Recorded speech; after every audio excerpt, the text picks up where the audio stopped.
Heart beat scan ఒక్క second లోనే world class 640 slide CT scan ఇప్పుడు మీ విస్టా ఇమేజింగ్ బంజారా హిల్స్ లో.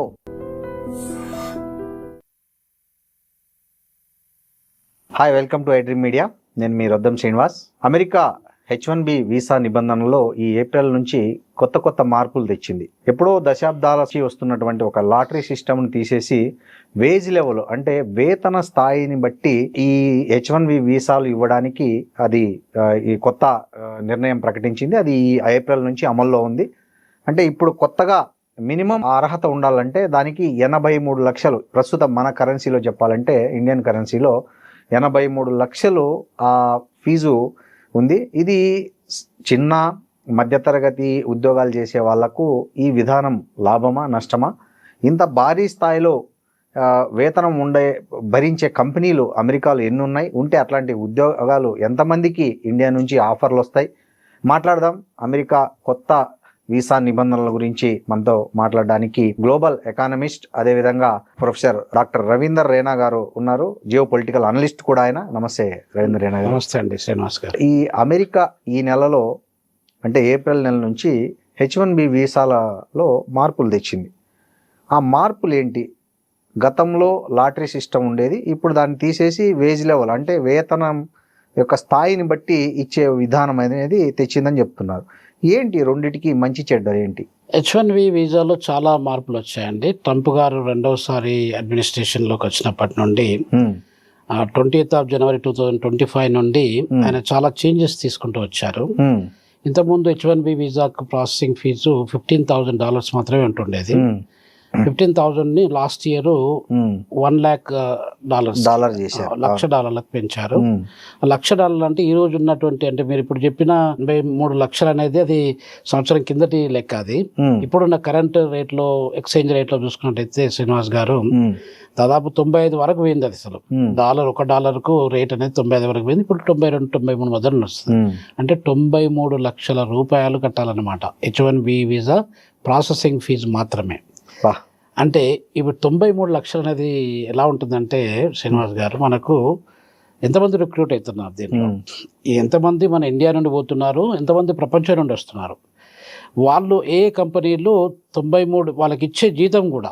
ఇప్పుడు H1B వీసా ఎంప్లాయీస్ ఎవరైతే వెళ్తారో, ఐటీ ఇంజనీర్లు కావచ్చు, డిఫెన్స్ టెక్నాలజిస్ట్ కావచ్చు, రకరకాల సైంటిస్టులు కావచ్చు, R&D రీసెర్చ్ అండ్ డెవలప్మెంట్ పనిచేసేటువంటి ఎక్స్పర్ట్స్ కావచ్చు, వీళ్ళందరికీ కూడా హై లెవెల్ వేజెస్ ఇస్తారు.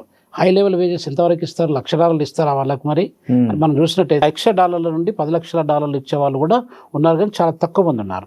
ఈ లెవెల్ 4 ఉద్యోగాలు అంటే చాలా తక్కువ, వెరీ లిమిటెడ్. జనరల్ గా మనకి ఇప్పుడు బీటెక్ చేసుకున్నారు, బీటెక్ చేసిన వాళ్ళు ఎవరన్నా అక్కడికి వెళ్ళాలంటే బీటెక్ వాళ్ళకి ఎంత జీతం వస్తుందండి? $40,000 రావడం కూడా మా ఎక్కువనే. $40,000 $50,000 పర్ యానం జీతం ఉంటుంది. అంటే పర్ మంత్ యావరేజ్ గా $3,000 to $4,000 వచ్చే వాళ్ళే ఎక్కువ ఉంటారు. అసలు మనకు $10,000, $20,000, $30,000 వచ్చే వాళ్ళు చాలా తక్కువ మంది ఉంటారు. ఇప్పుడు మీకు ఒక ఉదాహరణ చెప్తాను. ఇప్పుడు మనకు ఓవరాల్గా ఈ H1B వీసా ప్రాసెస్ స్టార్ట్ అయినప్పటి నుండి ప్రపంచవ్యాప్తంగా దాదాపుగా మనకు 1,20,000 మంది వాళ్ళ ఎంప్లాయీస్ తీసుకుంటే దానిలో majority of the people India నుండి వెళ్ళిన వాళ్ళే ఉన్నారు. ఆఫ్రికా మొత్తం మీద కానీ, లాటిన్ అమెరికాను కానీ, యూరోప్ను కానీ తీసుకున్నట్టయితే, ఇంకా వేరే ఏషియా దేశాల నుండి తీసుకున్నట్లయితే దాదాపు 70% పీపుల్ భారతదేశం నుండి పోయిన వాళ్ళే ఉన్నారు. అదొక పాయింట్ మనం గమనించాల్సింది. ఇప్పుడు పాయింట్ ఎక్కడ వస్తుందంటే, మనకు అక్కడ వేజ్ రేట్ అమెరికాలో ఎక్కువనే ఉంటాయి. నార్మల్గా అక్కడ ఉన్న కాస్ట్ ఆఫ్ లివింగ్ చూసుకున్నట్టయితే వేజ్ రేట్స్ అనేది CPI కన్జ్యూమర్ ప్రైస్ ఇండెక్స్ని బేస్ చేసుకొని వేజ్ రేట్ మనతో కంపేర్ చేసిన చాలా ఎక్కువ మొత్తంలో ఉంటాయి అన్నమాట. ఇప్పుడు ఉదాహరణకు మీకు పెన్షనర్స్కి దాదాపు ఒక $2,000, $2,500, $2,800 కూడా వచ్చే వాళ్ళు ఉంటారు. $2,800 ఇక్కడ ఒక ప్రొఫెసరు IIT కానీ IIMలో కానీ పనిచేసే ప్రొఫెసర్కు అంత జీతం రావట్లేదు. అక్కడ పెన్షనర్కి ఆ రేంజ్లో డబ్బులు వస్తున్నాయి అంటే మీరు ఆలోచించుకోవచ్చు. అదొక పాయింట్. ఇంకొక పాయింట్ ఏంటంటే శ్రీనివాస్ గారు, ఇప్పుడు మొత్తం మీద ప్రపంచవ్యాప్తంగా ఉండేటువంటి H1B వీసా హోల్డర్ల కంటే, అన్ని దేశాల కంటే భారతదేశం నుండి ఎక్కువ మంది పోతున్నారు. దురదృష్టమైన విషయం ఏంటంటే దానిలో అందరు ఎక్స్పర్ట్స్ ఏం కాదు, మామూలు అసలు ఎలాంటి తెలివితేటలు లేని వాళ్ళు కూడా చాలా మంది పోయిన వాళ్ళు ఉన్నారు. H1B వీసాను బేస్ చేసుకుని లాటరీలో పోయిన వాళ్ళు ఉన్నారు. లాటరీ కాకుండా ప్రాసెసింగ్ లో చేసుకొని పోయిన వాళ్ళు కూడా ఉన్నారు. లాటరీలో కూడా మీరు అన్నట్టుగా లాటరీలో ఎవరైనా ఇప్పుడు ఒకసారి దానిలో వేసినట్టే గాడిదలు, గుర్రాలు, కుక్కలు, పందులు అన్నీ ఒకటే అవుతాయి కదా, ఆ రకంగా వెళ్ళిన వాళ్ళు కూడా ఉన్నారండి. అది దురదృష్టకరమైన విషయం. అక్కడ పోయిన తర్వాత H1B వీసా స్కిల్ వీరి దగ్గర లేదు, కానీ H1B వీసా స్టేటస్ వెళ్ళాడు. సో ఇట్లాంటి సందర్భాలు చాలా ఉన్నాయి. సో ఇట్లా ఉన్నప్పటికీ మనకి ఏం జరుగుతుందంటే శ్రీనివాస్ గారు, ఆ వీసా యొక్క అది ఒక గేట్వే అన్నమాట. ఆ గేట్వేను ఒక పాస్పోర్ట్ లాగా యూజ్ చేసుకొని చాలామంది, కొన్ని లక్షలాది మంది మన భారతదేశం నుండి అమెరికాకి వెళ్ళి సెటిల్ అయిన వాళ్ళు ఉన్నారు. సత్యనారాయణలో ఉన్నారు. సత్యనారాయణలో మన హైదరాబాద్ వ్యక్తి, మన తెలుగు వ్యక్తి. ఆయన దాదాపు మనకు మైక్రోసాఫ్ట్ సిఇఓగా 10-12 సంవత్సరాల పైగా పనిచేస్తున్నారు. ఆయన H1 వీసా మీద వెళ్ళారు. అదొక పాయింట్. ఇంకొక పాయింట్ ఏంటంటే సుందర పిచ్చే ఉన్నారు, గూగుల్ ఆల్ఫాబెట్స్ ఒక సిఇఓ. అతను కూడా మన దగ్గర ఐఐటి ఖరగ్పూర్లో బ్యాచిలర్ డిగ్రీ చేసుకొని అక్కడికి వెళ్ళిపోయి H1B వీసా ద్వారా వెళ్ళాడు. H1B వీసా ద్వారా వెళ్ళినటువంటి సిఇఓలు చాలా మంది ఉన్నారు మన వాళ్ళు, అంటే మల్టీనేషనల్ కంపెనీస్కి. గ్రేట్. అదొక గేట్ వే లాగా మనకు యూజ్ అయింది. వాళ్ళందరికీ పర్మనెంట్ రెసిడెన్సీ తీసుకున్నారు, కొంతమంది సిటిజన్షిప్ కూడా తీసుకున్న వాళ్ళు ఉన్నారు. అదంతా ఓకే. ఇప్పుడు మన జీతం పరంగా చూసుకున్నట్టయితే శ్రీనివాస్ గారు, దాదాపు $40,000 నుండి మొదలుకుంటే $2 లక్షల వరకు జీతము ఆ రేంజ్ లో ఉంటుంది అనమాట. ఎవరికి? అంటే H1B వీసా హోల్డర్లకి. అంటే డిపెండ్స్ అపాన్ ద కెపాసిటీ. $2 లక్షల పర్ ఇయర్ వచ్చేవాడు అంటే వాడు దాదాపు ఒక $25,000 పైన పర్ మంత్ సంపాదిస్తున్నాడు సార్ వాడు. మన దగ్గర ప్రెసిడెంట్ ఆఫ్ ఇండియా కానీ ప్రైమ్ మినిస్టర్ ఆఫ్ ఇండియాకు $3,000-4,000 జీతం లేదు నెలకు.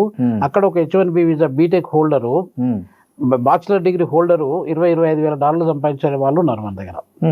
అదొక పాయింట్. ఇంకొక పాయింట్ ఏంటంటే ఇంట్రెస్టింగ్ పాయింట్ శ్రీనివాస్ గారు, ఇప్పుడు మనకు సుందర్ పిచ్చే ఉన్నాడు. సుందర్ పిచ్చే సిఇఓ అయిపోయి కూడా దాదాపు 11 సంవత్సరాలు దాటింది. అవును. సుందర్ పిచ్చే స్టార్టింగ్ సాలరీ ఒక $123-125 మిలియన్ పర్ యానం ఉంటుండేది. అనేది అంటే మీరు ఆలోచించండి, మన కరెన్సీలో దాదాపు మీరు మల్టిప్లై బై 95 లెక్కేసుకోండి. ఒక 125 మిలియన్స్ టైమ్స్ 95 లెక్కేసుకుంటే మీకు అర్థమవుతుంది ఎన్ని కోట్లు. 13,000 కోట్లు ఎంతో వస్తుంది అనుకో. ఏది పర్ మంత్? పర్ మంత్ కాదండి, మంత్ ఆయనకు 1,300 కోట్ల పైన వస్తుంది. 1,300 కోట్ల జీతము తీసుకునే సుందర్ పిచ్చయ్య నెలల జీతము మొన్న దాదాపు లాస్ట్ ఇయర్ 2025 లో కూడా ఆయనకు around 1,800 to 2,000 crores per month. 2,000 కోట్ల రూపాయల జీతము సంపాదిస్తున్నాడు మన భారతదేశంలో పుట్టినటువంటి భారతీయ వ్యక్తి సుందర్ పిచ్చే. 2,000 కోట్లు నెలకు, 2,000 కోట్లకు నెలకు జీతము. ఇప్పుడు అదే వ్యక్తికి ఇప్పుడు దాదాపు ఇప్పుడు ఈ 2026 లో ఆయనకు పెద్ద మొత్తంలో జీతం ఇంక్రీజ్ అవ్వకుండా వచ్చింది. ఎందుకంటే గూగుల్ యొక్క ఇన్కమ్ ఆయన సిఇఓగా స్టార్ట్ అయినప్పుడు ఎంత ఉంటుండేది అంటే ఒక $1 trillion కంటే తక్కువ ఉంటుండేది. $200 బిలియన్ ఉంటుండేది. ఇప్పుడు అది దాదాపు ఒక $3 trillion వరకు పెరిగిపోయింది. అంటే దాదాపు 3 times దాని ఇన్కమ్ పెరిగిపోయింది. కంట్రీ ఎకానమీ కంటే ఎక్కువనే సార్. ఇప్పుడు మనకు చాలా కంట్రీస్ ప్రపంచంలో, మన భారతదేశం $4 trillion కదా, $4.5 trillion మనకుంటే ఒక కంపెనీ అమెరికాలో $3 trillion అంటే మీరు ఆలోచించారు. అవును.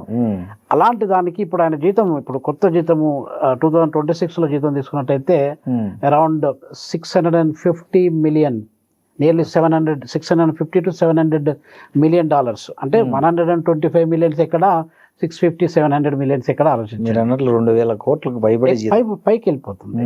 సో ఇది జీతము, అది పర్ పర్సన్ జీతం అన్నమాట. అందు గురించే ఇంకొక విషయం ఏంటంటే శ్రీనివాస్ గారు, ఒక బిలియనియర్ కావాలంటే అది పెద్ద మొత్తంలో ఒక ప్రొఫెసర్ కావచ్చు, ఒక చీఫ్ సెక్రటరీ కావచ్చు, పెద్ద డైరెక్టర్ జనరల్ కావచ్చు, ఇట్లాంటి టాప్ లెవెల్ ఆఫీసర్స్ వాళ్ళు బిలియనియర్ కావాలంటే ఎంత టైం పడుతుంది? 6,500 సంవత్సరాలు పడుతుంది. ఇప్పుడు బిలియనీర్లు మనకు సుందర్ పిచ్చయ్య దాదాపు ఆయన సీఈఓ అయినప్పటి నుండి ఒక 8-9 సంవత్సరాల్లో బిలియనీర్ అయ్యాడు. ఆయన అయింది ఎందుకంటే ఆయనకు షేర్స్ ఉన్నాయి అక్కడ, తర్వాత కంపెనీలో పార్ట్నర్షిప్స్ ఇవన్నీ ఉన్నాయి కాబట్టి ఆయన జీతం కూడా అంత పెద్ద మొత్తంలో ఉంది కాబట్టి ఆయన అయ్యాడు. ఇప్పుడు మనకు ఒక మిలియనీర్ అంటే ఏంటండి, 9 నుండి 10 కోట్ల రూపాయలు మీ దగ్గర ఉన్నట్టయితే మీరు మిలియనీర్ యుఎస్ స్టాండర్డ్స్ ప్రకారంగా. అదే బిలియనీర్ అంటే మీకు 9,000 కోట్ల నుండి 10,000 కోట్ల రూపాయలు మీ చేతిలో ఉన్నట్టయితే మీరు బిలియనీర్. ఆ బిలియనీర్లలో మన ప్రపంచంలో బిలియనీర్లు ఎంతమంది ఉన్నారు? 4,000 మంది కూడా లేరు. ఆ 4,000 మందిలో అమెరికాలో ఎంతమంది ఉన్నారంటే ఒక 1,100 మంది, 1,150 మంది ఉన్నారు. 1,150లో సుందర్ పిచ్చయ్య కూడా ఒకటి ఉన్నాడంటే ఆలోచించండి. చాలా మంచి ఇన్ఫర్మేషన్ ఆ, సార్ మీరు ఇచ్చేది. అదొకటి. రెండో విషయం ఏంటంటే మన భారతీయులు సుందర్ పిచ్చయ్యనే కాదు, బిలియనీర్ లైన్ 17 బిలియన్లు 20 బిలియన్లు అంటే సుందర్ పిచ్చయ్య కంటే ఎక్కువ మొత్తంలో ఉన్న వాళ్ళు కూడా ఉన్నారు మన భారతీయులు. దాదాపు ఒక 15-20 మంది బిలియనీర్స్ ఇండియన్ బిలియనీర్స్ ఉన్నారనమాట. అంటే 18, 20, 13, 12 ఈ సుందర్ పిచ్చయ్యకు 1.2, 1.3 బిలియన్స్ ఆరాధనలు ఉన్నాయి. అంటే ఈ పెద్ద ఇలా చూసుకున్నట్టయితే మనకి ఏమైతుందంటే ఒక గేట్ వే అంటే H1B వీసాను అనేది బిలియనీర్ కావడానికి H1B వీసా అనేది ఒక గేట్ వే అనమాట. సో మీరు గేట్ వే అనమాట. అదే ఒక ఇప్పుడు మన అదే విషయం మనకి ఇప్పుడు ఈయన ఉన్నాడు కదా సత్యనారాయణలో, మన హైదరాబాద్ వ్యక్తి, తెలుగు వ్యక్తి, ఆయన ఇంకా బిలియనీర్ కాలేదు. ఆయన జీతము ఈయన జీతం చూసుకున్నట్టయితే సుందర్ పిచ్చయ్య జీతం చాలా ఎక్కువ మొత్తంలో ఉందన్నమాట. ఓకే. సో ఇప్పుడు ఆ జీతం అలా ఉంది కాబట్టి ఆయన బిలియనీర్ స్థాయికి వచ్చారు. లేకపోతే ఇప్పుడు ఇక్కడ మన దగ్గర చీఫ్ సెక్రటరీలు అంటే టాప్ సీనియర్ IAS ఆఫీసర్లు ఉంటారు కదా, IPS ఆఫీసర్. ఇప్పుడు మా క్లాస్మేట్ ఒక ఆయన అది CV ఆనంద్ గారు, ఆయన ఇప్పుడు May 1 నుండి డైరెక్టర్ జనరల్ ఆఫ్ పోలీస్ అవుతాడు. మేము ఇద్దరము ఉస్మాన్ యూనివర్సిటీలో ఎకనామిక్స్ డిపార్ట్మెంట్ లో కలిసి చదువుకున్నాం 1991లో. ఓకే. ఇప్పుడు ఆయన జీతం ఎంత ఉంటుందండి? ఓ 3,50,000 అంతా ఉంటుండొచ్చు అఫీషియల్గా వచ్చేది. అలాంటి వాళ్ళు 3,50,000 నుండి వాళ్ళు బిలియనీరు అంటే ఒక 10,000 కోట్ల రూపాయల వరకు ఎదగాలంటే ఎన్ని సంవత్సరాలు పడుతుంది? 6,500 సంవత్సరాలు పడుతుంది. మీ లైఫ్ టైంలో మీరు ఎవరు బిలియనీర్ కాలేరు. ఇప్పుడు జనాలు మన దగ్గర బిలియనీర్ ఓవర్ నైట్ బిలియనీర్లు అయిన వాళ్ళు ఉన్నారు, 1 year లోపల బిలియనీర్ అయిన వాళ్ళు ఉన్నారు. ఇలా జరుగుతుంది అనమాట. అంటే ఇక్కడ పాయింట్ ఏంటంటే మనకు శ్రీనివాస్ గారు ఈ యొక్క గేట్ వేని యూజ్ చేసుకొని కొంతమంది బిలియనీర్ అయిన వాళ్ళు ఉన్నారు. ఆ గేట్ వేలో యూజ్ చేసుకొని అక్కడ పర్మనెంట్గా సెటిల్ అయిన వాళ్ళు ఉన్నారు. ఇప్పుడు మన గ్రీన్ కార్డు ఉంది అనుకోండి, గ్రీన్ కార్డు నుండి వాళ్ళు గ్రీన్ కార్డుతో సెటిల్ కావాలంటే ప్రాసెస్ ఏంటంటే, ఇప్పుడు నేను సౌత్ ఆఫ్రికాలో గ్రీన్ కార్డ్ హోల్డర్ని.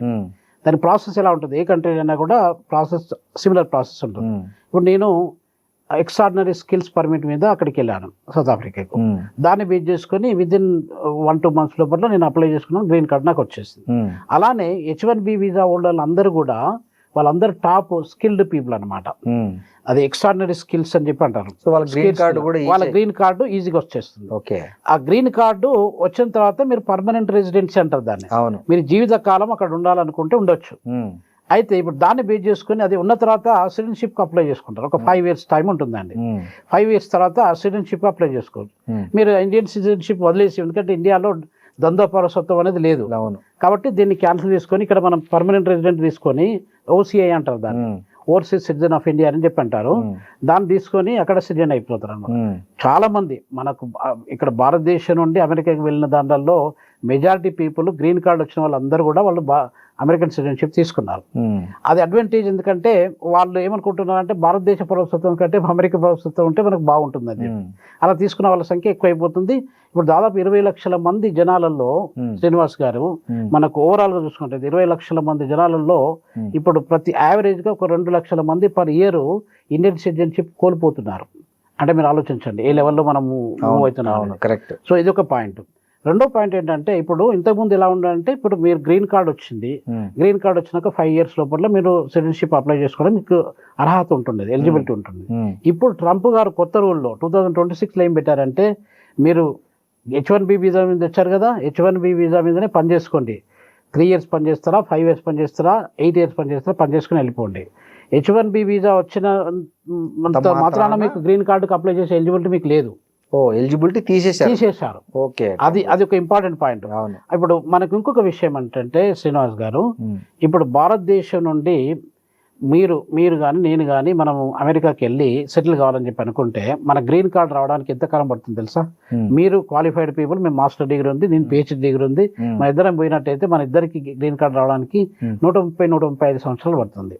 130-135 సంవత్సరాలు మనం బతికేదే మా అయితే 50 ఏళ్ళు. అది మనం పద్ధతి ప్రకారం పోవాలనుకుంటే దొంగదారిలో పోయిన వాళ్ళు, అక్కడిక్కడ జిమిక్స్ చేసుకున్న వాళ్ళు ఉన్నారు. పద్ధతి ప్రకారం మనం పోయి ప్రాసెస్ చేయాలంటే మన భారతదేశం నుండి వెళ్ళిన వాళ్ళ సంఖ్య ఎక్కువ మొత్తంలో ఉంది కాబట్టి మన స్థాయికి వచ్చి మనం గ్రీన్ కార్డ్ రావడానికి అంత టైం పడుతుందండి. అది కాకుండా మనం రీసెర్చ్ అండ్ డెవలప్మెంట్ కానీ ఇప్పుడు CEOలు కానీ ఇట్లాంటి వాళ్ళకి క్విక్ ప్రాసెస్ ఉంటుంది. మామూలుగా సాధారణంగా పోవాలనుకుంటే అంత టైం పడుతుంది. ఇప్పుడు నేను అదే సౌత్ ఆఫ్రికా నుండి నేను అమెరికాకి వెళ్ళాను అనుకోండి. ఇప్పుడు సౌత్ ఆఫ్రికాలో నాకు సిటిజన్షిప్ కావాలంటే నాకు ఇమీడియట్గా నేను అప్లై చేసినాక ఒక 1-2 months లోపల వచ్చేస్తుంది. నేను ఎందుకు మన భారతదేశ సిటిజన్షిప్ను కోల్పోవడం వద్దు అనే ఉద్దేశంతో ఇంకా భారతదేశ సిటిజన్షిప్నే కాపాడుకుంటున్నాను. 25 సంవత్సరాలు నేను బయట పనిచేశానండి. అయినా కూడా భారతదేశ సిటిజన్షిప్ మనం మాతృభూమి అనే ఉద్దేశంతో అదే సిటిజన్షిప్ కంటిన్యూ చేస్తున్నాను. ఒకవేళ ఇప్పుడు నేను సౌత్ ఆఫ్రికాలో ఉన్నాను అనుకోండి, సౌత్ ఆఫ్రికాలో నేను సిటిజన్షిప్ తీసుకొని అమెరికాకి నేను వెళ్తే నాకు 1-2 years లోపల 5 years లోపల 6 years లోపల నాకు సిటిజన్షిప్ వచ్చేస్తుంది అక్కడ. అంటే భారతదేశంలో పోతే 130 సంవత్సరాలు పట్టేది, అదే సౌత్ ఆఫ్రికా పోతే నాకు 6 years లోపల నాకు సిటిజన్షిప్ వచ్చేస్తుంది. ఆ కంట్రీ నుంచి అక్కడ తక్కువ మంది ఉంటారు కాబట్టి అదేనమాట. ఇప్పుడు నాకు కొంతమంది మిత్రులు మన భారతీయులు అక్కడ రండి సార్ మీరు సౌత్ ఆఫ్రికన్ సిటిజన్షిప్ తీసుకొని రండి అని చెప్పి చాలా మంది అడ్వైజ్ చేసిన వాళ్ళు ఉన్నారండి. ఇప్పుడు రవీంద్ర సార్, ఈ లాటరీ సిస్టము అక్కడ లాటరీ ఉండేది, ఇప్పుడు ఎట్లా జరుగుతుంది H1B అనేది, ఇప్పుడు ఎట్లా చేస్తున్నారు సార్? ఇప్పుడు సెలక్షన్ ప్రాసెస్ ఎట్లా ఉంటుందంటే రిగరస్ సెలక్షన్ ప్రాసెస్ ఉంటుంది. అంటే రకరకాల కంపెనీలు ఉన్నాయి. ఇప్పుడు యాపిల్ కంపెనీ ఉంది అనుకోండి, మనకు అమెజాన్ ఉంది, ఇట్లా రకరకాల కంపెనీ, ఇవి మేజర్ కంపెనీస్. దాదాపు 10 కంపెనీస్ తీసుకుంటే ఎక్కువ మొత్తంలో వేతనాలు ఇచ్చే కంపెనీలు ఇవి అనమాట. వీళ్ళందరూ కాంపిటేటివ్ ప్రాసెస్ ద్వారా మనకు సెలక్షన్ చేసుకుంటారు అనమాట. సెలక్షన్ చేసుకొని వాళ్ళని ఒకవేళ వీళ్ళు ఎలిజిబిలిటీ ప్రకారం వాళ్ళు సెలెక్ట్ అయినట్టయితే వాళ్ళని H1B వీసాకు $1,00,000 పే చేసి వాళ్ళు తీసుకొస్తారు. ఎవరు కంపెనీ పే చేస్తుందా? ఎంప్లాయీ పే చేస్తారా? లేదు, కంపెనీ పే చేస్తుంది. ఎంప్లాయీకి పే చేస్తే సార్ అసలు $1,00,000 చేతిలో ఉన్నవాడు అమెరికాకు పోవడానికి కాకుండా ఇక్కడ ఏమన్నా బిజినెస్ చేసుకుని బతకొచ్చు. సో కాబట్టి అది ఎంప్లాయీకి సంబంధించింది కాదండి, కంపెనీ చేయాలి. అమెరికన్ గవర్నమెంట్ అంటే డొనాల్డ్ ట్రంప్ గారి గవర్నమెంట్ ఇలా ఎందుకు ఆలోచించిందంటే కూడా మనం ఒక ఆలోచన చేసుకోవచ్చు. ఇప్పుడు అమెరికన్ ఎకానమీ అనేది ప్రపంచంలో పెద్ద ఆర్థిక వ్యవస్థ అండి. దాదాపు 155 సంవత్సరాల నుండి అది ప్రపంచంలో పెద్ద ఆర్థిక వ్యవస్థ ఏంటంటే అమెరికా ఒకటే. అమెరికన్ ఎకానమీ అనేది ఇప్పుడు షేక్ అవుతుంది. అమెరికన్ ఎకానమీ అనేది కొంచెం అది తగ్గిపోతుంది అనమాట. దాని పర్ఫార్మెన్స్ కానీ తన యొక్క ఉనికి కానీ తగ్గిపోతుంటే వాళ్ళకి అది ఎక్స్పెన్సెస్ ఎక్కువ అయిపోతున్నాయి, సోర్సెస్ ఆఫ్ రెవెన్యూ అనేది తగ్గిపోతుంది అనమాట. అదొకటి. రెండో పాయింట్ ఏంటంటే శ్రీనివాస్ గారు, మనకి ఇప్పుడు అక్కడ అమెరికాలో పనిచేసినటువంటి అమెరికన్ సిటిజన్స్ ఎవరైతే ఉంటారో వాళ్ళకు ఉద్యోగాలు లేకుండా అయిపోతున్నాయి. ఎందుకంటే తక్కువ జీతంతో H1B వీసా ఇప్పుడు $20,000 $25,000 ఇస్తా ఉన్నా కూడా మనకు $2,000 పర్ మంత్ వస్తాయని మన వాళ్ళు వెళ్ళే వాళ్ళు ఉన్నారు చాలా మంది. కాబట్టి అదే అమెరికాలో చదువుకున్నవాడు కానీ అమెరికన్ సిటిజన్ కానీ ఆ తక్కువ శాలరీకి పనిచేయడానికి ఇష్టపడేవాడు. అటువంటిప్పుడు ఏమవుతుందంటే వాళ్ళకి శాలరీస్ లేకుండా వాళ్ళకి అన్ఎంప్లాయ్మెంట్ క్రియేట్ అవుతూ మనం H1B వీసా హోల్డర్ని తీసుకుపోవడం వల్ల ఈ 2 రకాలుగా దెబ్బ పడుతుంది అనమాట. ఎకానమీ మీద పడుతుంది, వాళ్ళ ఎంప్లాయ్మెంట్ మీద పడుతుంది, వాళ్ళ సిటిజన్షిప్ మీద కూడా పడుతుంది, సిటిజనరీ పీపుల్ మీద పడుతుంది. ఇలాంటి సందర్భంలో మనం స్టాప్ చేయాలంటే ఏం చేయాలి అని చెప్పి ట్రంప్ గారు అడ్మినిస్ట్రేషన్కి వచ్చి ఇప్పుడు దాదాపు 1 year 3 months అవుతుంది. ఈ 1 year 3 months నుండి డిస్కషన్ జరుపుకుంటూ ఎలా మనం దాన్ని ప్లగ్ అవుట్ చేసుకోవచ్చు, ఎలా దాన్ని కంట్రోల్ చేసుకోవచ్చు అనే ఉద్దేశంతో ఎన్ని రకాలుగా ఆలోచిస్తే 15,000 ఉన్నది ఒక 25,000 చేయండి, 25,000 చేయండి, 30,000 చేయండి, డబుల్ చేయండి. కానీ ఏకదాటిగా $1,00,000 అంటే ఎంత పెద్ద మొత్తంలో దెబ్బ అనేది చూడండి. దాంతో శ్రీనివాస్ గారు మనకు పెద్ద మొత్తంలో కంపెనీస్ కూడా వ్యతిరేకతను వ్యక్తం చేసింది. మన కోర్టులో కూడా కేసెస్ ఫైల్ అయినాయి. కొన్ని కోర్టులు అసలు తప్పు అని చెప్పి కూడా వాళ్ళు జడ్జిమెంట్ ఇచ్చారు. అయినా కూడా ట్రంప్ గారు వెనుకంజ వేయకుండా ముందుకెళ్ళి దాన్ని $1,00,000 చేసి కూర్చున్నాడు. మొన్న 27th of February నుండి 2026 నుండి అఫీషియల్గా మళ్ళీ ఇంప్లిమెంట్ చేసుకొచ్చారు. లాస్ట్ ఇయర్ డిస్కషన్లో వండుకుంటూ మొన్న ఒక 1.5 months బ్యాక్ దాన్ని ఇంప్లిమెంట్ చేశారు. మనకు పాయింట్ ఎక్కడ వస్తుందంటే ఇప్పుడు మనకి ఈ సైంటిఫిక్ వాళ్ళకు ఇంకోటి ఏంటంటే సైన్స్ టెక్నాలజీ ఇన్నోవేషన్ డెవలప్మెంట్లో మన భారతీయ టెక్నోక్రాట్స్ వాళ్ళ బ్రెయినీ పీపుల్ అనమాట. సో కాబట్టి మన దగ్గర నుండి ఇప్పుడు మీరు అది యూరోప్లో కానివ్వండి లేకపోతే ఆఫ్రికాలో కానివ్వండి వేరే ప్రపంచంలో ఏ దేశంతో పోల్చుకున్నా కూడా మన దగ్గర బ్రెయినీ పీపుల్ ఎక్కువ మంది ఉన్నారు. మనం ఆ బ్రెయినీ పీపుల్ మన భారతదేశంలో పనిచేయాలంటే వాళ్ళు లేజీ పీపుల్ అయిపోతున్నారు ఇక్కడ. అదే అమెరికాకి పోయినప్పుడు అయితే ఇన్సెంటివ్స్ దొరుకుతుండొచ్చు, రికగ్నిషన్ దొరుకుతుండొచ్చు. దానివల్ల అమెరికాకి వెళ్ళి చాలా మంది బాగా పెద్ద మొత్తంలో పనిచేస్తారు. ఈ పని చేయడం వల్ల ఏమవుతుందంటే ఒక H1B వీసా మీద రిస్ట్రిక్షన్స్ పెట్టుకుంటూ వచ్చారు. అది ఎక్కువ నష్టపోయి ఎవరు పోతున్నారు H1B వీసా వల్ల అంటే ఈ ఫీజు పెంచడం వల్ల అంటే రిస్ట్రిక్షన్ పెట్టడం వల్ల అంటే మన భారతీయులు మాత్రమే. సో ఇక్కడ అది మనము గమనించాల్సిన విషయం. సార్, ఈ H1B వీసా రిజెక్ట్ కావడానికి మెయిన్ రీజన్స్ ఏమంటున్నాయి మామూలుగా? సార్, ఇప్పుడు H1B వీసా అంటే ఏంటి? మీరు ఒక సైన్స్ టెక్నాలజీలో ఎక్స్పర్ట్స్, మీ యొక్క సర్వీసెస్ వాళ్ళకి అవసరం కాబట్టి మిమ్మల్ని ఇన్వైట్ చేస్తున్నారు, ఎంప్లాయ్మెంట్ ఇస్తున్నారు. ఒకవేళ మీకు 5 years ఎంప్లాయ్మెంట్ ఇచ్చారనుకోండి, 5 years ఎంప్లాయ్మెంట్ లో మీరు మళ్ళీ కంప్లీట్ చేసుకుని మీరు తిరిగి రావాలి భారతదేశానికి. మీరు ఏం చేస్తున్నారు అక్కడ, అక్కడే సెటిల్ కావడానికి ప్రయత్నం చేస్తున్నారు. ఒక పాయింట్. రెండో పాయింట్ ఏంటంటే ఆ పాయింట్ ఇప్పుడు వాళ్ళు ముందు పసిగట్టడానికి ఆస్కారం లేదు కాబట్టి కొన్ని ఫేక్ సర్టిఫికెట్స్ కూడా పెడుతున్నారు. ఫేక్ సర్టిఫికెట్ పెట్టి నాలెడ్జ్ లేని వాళ్ళు, ఎక్స్పర్టీస్ లేని వాళ్ళు, స్కిల్ లేని వాళ్ళు, వీళ్ళు కూడా దొడ్డిదారులో ఎక్కడో ఇన్ఫ్లుయెన్స్ చేసి పోవడానికి ప్రయత్నిస్తున్నారు. కాబట్టి వాళ్ళు కంపల్సరీ వాళ్ళు రిజెక్ట్ చేస్తారు. ఇంతకుముందు ఇప్పటికీ కొన్ని వేల మంది మన భారతదేశం నుండి పోయిన వేల మందిలలో అసలు H1B వీసా కాదు కదా, క్లర్క్గా అటెండర్గా పనిచేసే కెపాసిటీ కూడా లేని వాళ్ళు H1B వీసా మీద వెళ్ళిన వాళ్ళు ఉన్నారు. సో ఇవన్నీ వాళ్ళకు ఆ రీసెర్చ్లు దొరికినాయి, ఆ ఫైండింగ్స్ దొరికినాయి. ఇప్పుడు వీళ్ళన్నీ కొంచెం ముందు జాగ్రత్తగా రిజెక్ట్ చేస్తారు. అంటే ఎలాంటి ఫేక్ సర్టిఫికేట్ ఉన్నా కూడా రిజెక్ట్ అయిపోతుంది. H1B వీసా అన్ని పర్ఫెక్ట్ గా ఉన్న వాళ్ళకి మాత్రమే అది వస్తుంది. అది కూడా దట్టు ఆ కంపెనీ ఆ లెటర్ ఉండి వాళ్ళ ఫీజు పే చేసే పరిస్థితిలో ఉంటేనే ఇప్పుడు వస్తుంది. సార్ ఇప్పుడు H1B వీసాకు ఇంకా వేరే ఆల్టర్నేటివ్ వీసాలు ఏమీ లేవా? ఉన్నాయి సార్. F1B వీసా ఒకటి ఉంది. అది దేనికి? F1B వీసా అనేది సార్ మామూలుగా ఇప్పుడు మీరు స్టడీ, మాస్టర్ డిగ్రీ MA చేయడానికి మీరు వెళ్ళారు, బీటెక్ డిగ్రీ చేయడానికి వెళ్ళారు, లేకపోతే బ్యాచులర్ ఆఫ్ MBBS లాంటిది చేయడానికి వెళ్ళారు. అప్పుడు ఏమైతుందంటే మీకు 3 years కోర్సా 5 years కోర్సా అని చెప్పి అది చూసి టైం పీరియడ్ ఎంత ఉందని చూసి మీకు F1B వీసా అని ఇస్తారు. దాని కాల పరిమితి ఎంత సార్? కాల పరిమితి అంటే 2 years నుండి 5 years వరకు ఉండొచ్చు, 6 years. ఇప్పుడు సపోజ్ మీరు USML లో మనకు మెడికల్ డిగ్రీ చేయాలనుకోండి, మెడికల్ డిగ్రీ మనకు అప్రాక్సిమేట్లీ 6 to 8 years టైం బట్టి. మాస్టర్ డిగ్రీకి అయితే 2 years ఉంటుంది, కొన్ని మాస్టర్ డిగ్రీలు అయితే 1 year ఉంటాయి, కొన్ని బ్యాచులర్ డిగ్రీలు 4 years ఉంటాయి. ఈ పీరియడ్ ని బట్టి మీకు ఈ యొక్క F1B వీసా అనేది శాంక్షన్ చేస్తారు. శాంక్షన్ చేసినప్పుడు కొంచెం టైం ఎక్కువనే ఇస్తారు మీకు, ఎందుకంటే ఒక్కోసారి డిలే కావచ్చు, అడ్మిషన్ డిలే కావచ్చు, కొంచెం టైం ఎక్కువ ఇస్తారు. ఎక్కువ ఇచ్చి మీకు వీసా F1B వీసా స్టూడెంట్ కి ఇచ్చే వీసా. అది temporary visa, temporary resident visa అంటారు దాన్ని. ఆ టెంపరరీ వీసాలో మీకు ఏం అవకాశాలు ఉంటాయంటే, ఎప్పుడన్నా మీరు పార్ట్ టైం ఉద్యోగం చేసుకోవాలంటే ఒక ఫిక్స్డ్ నెంబర్ ఆఫ్ అవర్స్ లో మీరు పార్ట్ టైం ఉద్యోగం చేసుకోవడానికి మీకు అవకాశం ఇస్తారు. ఎందుకంటే స్టూడెంట్స్ చాలా మంది వాళ్ళకు ఖర్చులకు డబ్బులు ఉండకపోవచ్చు కదా, అందులో ఏం చేస్తారంటే వాళ్ళు హోటళ్లలో పనిచేసే వాళ్ళు ఉంటారు, పెట్రోల్ బంక్లలో పనిచేసే వాళ్ళు ఉంటారు, ఇలా చోట మోటి ఉద్యోగాలు చేసుకుంటూ వాళ్ళు ఏదో ఫిక్స్డ్ నెంబర్ ఆఫ్ అవర్స్ ఉంటాయి మళ్ళీ పర్ వీక్, కానీ ఇంతకంటే ఎక్కువ ఇన్ని అవర్స్ కంటే ఎక్కువ పని చేయకూడదని కూడా రెస్ట్రిక్షన్ సీలింగ్ ఉంటుంది. అయినా కూడా మన వాళ్ళు అతిక్రమించి చేస్తారనుకోండి, అది వేరే విషయం. కాబట్టి ఇలాంటి కండిషన్స్ ఉంటాయండి. అదొక పాయింట్. L1B వీసా అనేది ఒకటి ఉంటుందండి. L1B వీసా అంటే శ్రీనివాస్ గారు మనకి ఇప్పుడు H1B వీసా కంటే కొంచెం తక్కువ లెవెల్ అనమాట.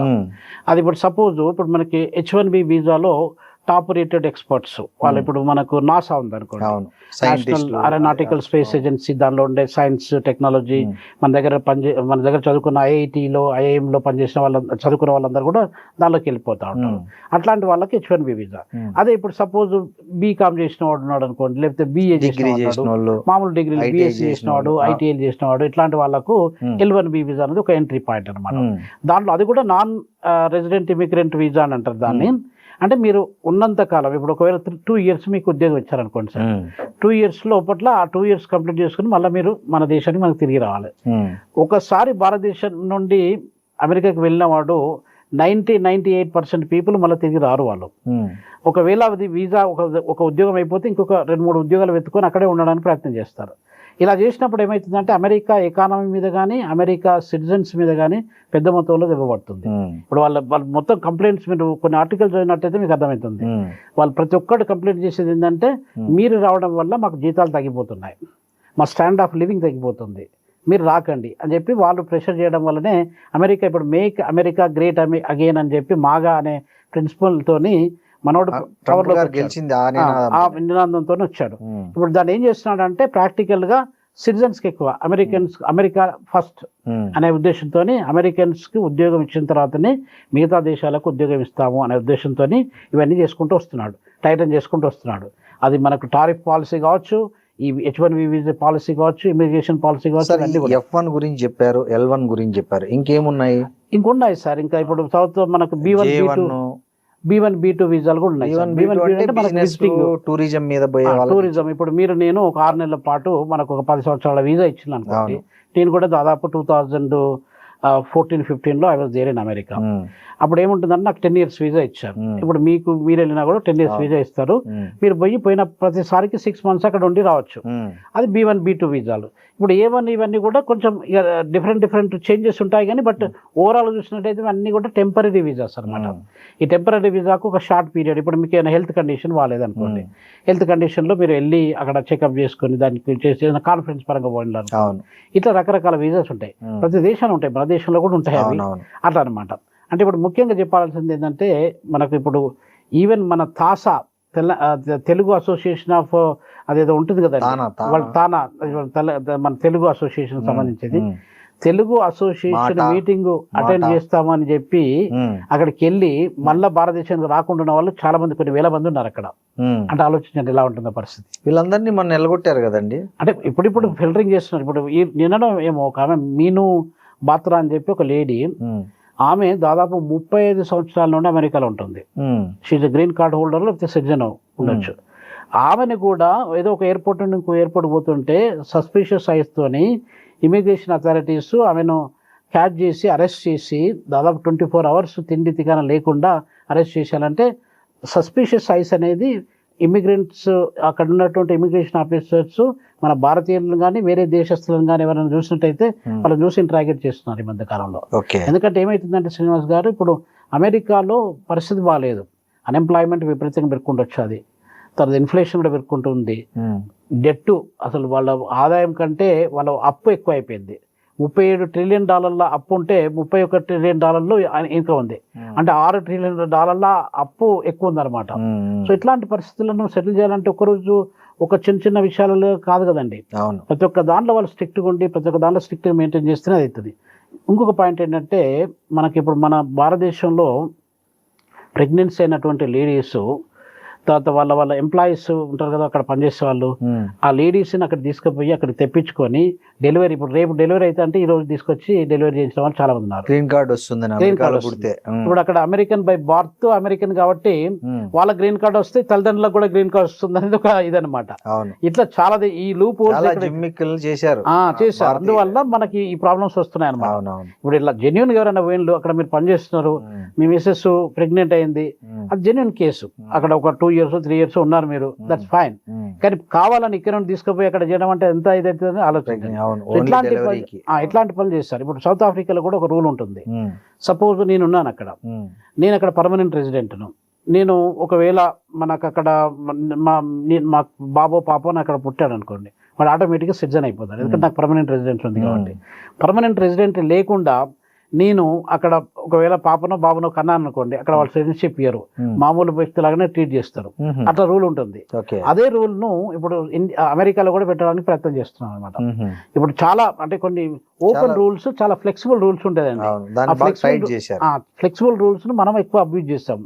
మనతో పాటుగా ఆఫ్రికా నుండి పోయిన వాళ్ళు, ఇమిగ్రెంట్ పాపులేషన్ మీకు దాదాపు 80 million నుండి ఒక 80 million వరకు ఉండొచ్చండి మనకి ఇమిగ్రెంట్ పాపులేషన్. అంటే చూడండి, ఇప్పుడు 350 million పాపులేషన్ అమెరికాలో ఉంటే 80 million వరకు మీకు ఇమిగ్రెంట్ పాపులేషన్ ఉందంటే ఆలోచించండి. సో కాబట్టి ఇవన్నిటిని కంట్రోల్ చేయడానికి వాళ్ళు రకరకాల యాంగిల్స్ లో టైట్ చేసుకుంటూ వస్తున్నారు అనమాట. అదొక్క రోజు అయ్యే పని కాదు సార్. ఇవన్నీ బాగున్నాయి. మన భారతదేశానికి కూడా ఎవరైనా ఇట్లా తీసుకుంటుంటారా వచ్చి?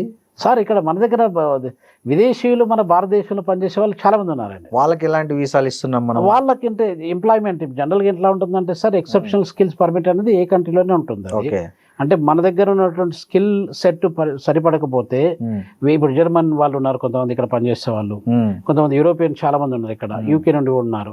వీళ్ళందరూ పనిచేసేటప్పుడు ఇప్పుడు మా దగ్గర డీన్ ఒక అతను ఉన్నాడు, ఆయన అమెరికన్ సిటిజన్, నైజీరియా నుండి వచ్చి పనిచేసే వాళ్ళు ఉన్నారు, ఇండోనేషియా నుండి పనిచేసే వాళ్ళు ఉన్నారు, మన స్వీడన్ నుండి పనిచేసే వాళ్ళు ఉన్నారు, స్పెయిన్ నుండి పనిచేసే వాళ్ళు ఉన్నారు. వీళ్ళందరినీ ఏం చేస్తారంటే వీళ్ళకి ఎక్సెప్షనల్ స్కిల్స్ పర్మిట్ అని చెప్పిస్తారు. సో మన దేశంలో అలా వచ్చే వాళ్ళకు ప్రాసెస్ ఫ్లెక్సిబుల్ గానే ఉందా? ప్రాసెస్ ఫ్లెక్సిబుల్ అంటే ఉండదు సార్. ఇప్పుడు మన దగ్గర అసలు లార్జ్లీ పాపులేటెడ్ కంట్రీ అంటే మన ప్రపంచంలో మనదే కదా, దాదాపు 1.46 బిలియన్స్ లేకపోతే 146 కోట్ల జనాభా మన దగ్గర ఉంది. ఇప్పుడు మా దగ్గర డీన్, ఇప్పుడు డాలాంటి వాడు నీట్ పెట్టేస్తే మనం చేస్తాం కదా, తక్కువ జీతానికి కూడా పనిచేస్తాం కదా, వేరే వాడిని తీసుకొచ్చి పెట్టాల్సిన అవసరం లేదు కదా. కాబట్టి మన దగ్గర కాంపిటెంట్ లేబర్ ఫోర్స్ అంటే ఎక్స్పర్ట్స్ లో కానీ ఎడ్యుకేషన్ లో కానీ చాలా మంది ఉన్నారు. మనకు ఫారిన్ యొక్క పీపుల్ మనకు అవసరం లేదు అసలు. యాక్చువల్గా నేను అనేది వాళ్ళకు వీసా ప్రాసెస్, ఇప్పుడు మనకు అమెరికా వీసా ప్రాసెస్ చాలా ఇట్లా మీరు చెప్తున్నారు Stringent చాలా ఉంటుంది. స్ట్రింజెంట్ ఉంది కదా, ఆ. అలా మన ఇండియా మన దగ్గర కూడా స్ట్రింజెంట్ ప్రాసెస్ ఉంటుందండి. ఉందా? ఇప్పుడు ఎట్లా ఉంటుందంటే శ్రీనివాస్ గారు, ఇప్పుడు సపోజ్ వేజ్ రేట్ ఉంది అనుకోండి, ఇప్పుడు మన దగ్గర ఒక $3,000 ఫారిన్ నుండి వచ్చే వాళ్ళకి ఎవరికైనా ఇస్తున్నారు.